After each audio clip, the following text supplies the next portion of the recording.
the Jeffersonian.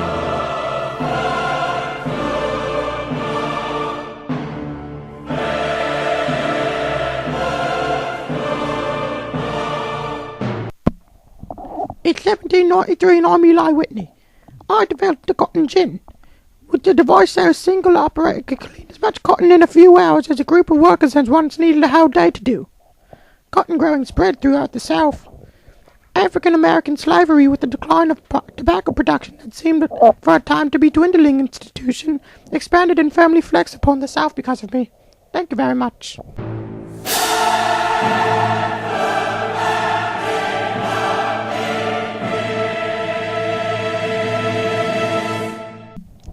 I'm Robert Felton. I made significant advances in steamboat navigation that made possible the launching of a steamboat large enough to carry passengers. I named it the Claremont. In 1807, it sailed up the Hudson. Look, we're in a steamboat! Hooray! Hooray!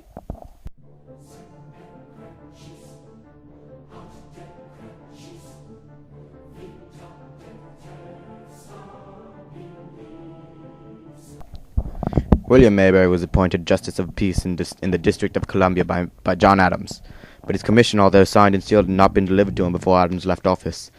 When Jefferson took office as Secretary of State, James Madison refused to hand over the commission.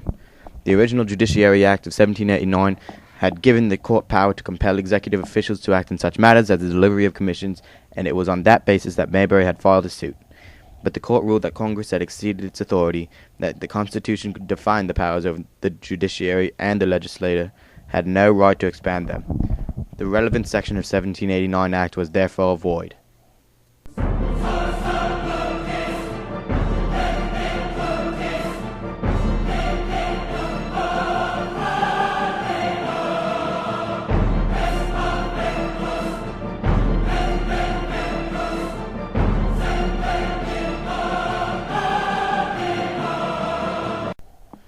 Dear God, Livingston and James Monroe have already bought Louisiana for $15 million on terms that I'm not sure are too constitutional.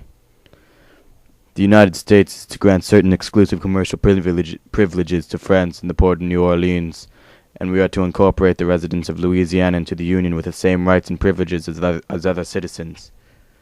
The boundaries of the purchase were not clearly defined. But by God, I'm not backing down now.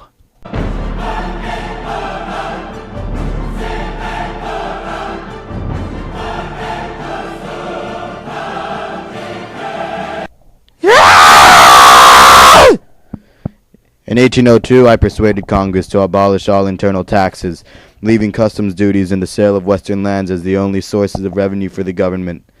Meanwhile, Secretary of Treasury Albert Gallatin drastically reduced government spending. Although I was unable to entirely retire the national debt as I hoped, I did cut it in half.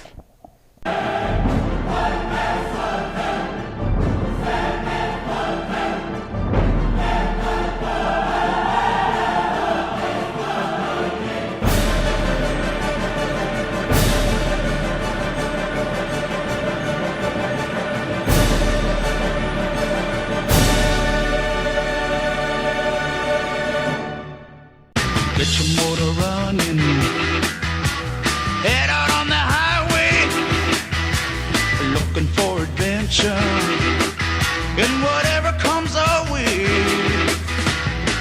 Yeah, darling, go. There was new territory to the white Americans. In 1803, Jefferson helped plan an expedition that was to cross the continent to the Pacific Ocean, gather geographical facts, and investigate prospects for trade with the Indians. He named as its leader the 32-year-old Meriwether Lewis, a veteran of Indian wars who was skilled in the ways of the wilderness. Lewis chose as a colleague the 28-year-old William Clark, an experienced frontiersman and Indian fighter. In the spring of 1804, Lewis and Clark, with a company of 4 men, started up the Missouri River from St. Louis. In 1805, they camped on the Pacific coast, and in September of 1806, they were back in St. Louis with the elaborate records of the geography and the Indian civilizations they had observed along the way. What is love? Oh baby, don't hurt me no more. Oh baby, don't hurt me no more.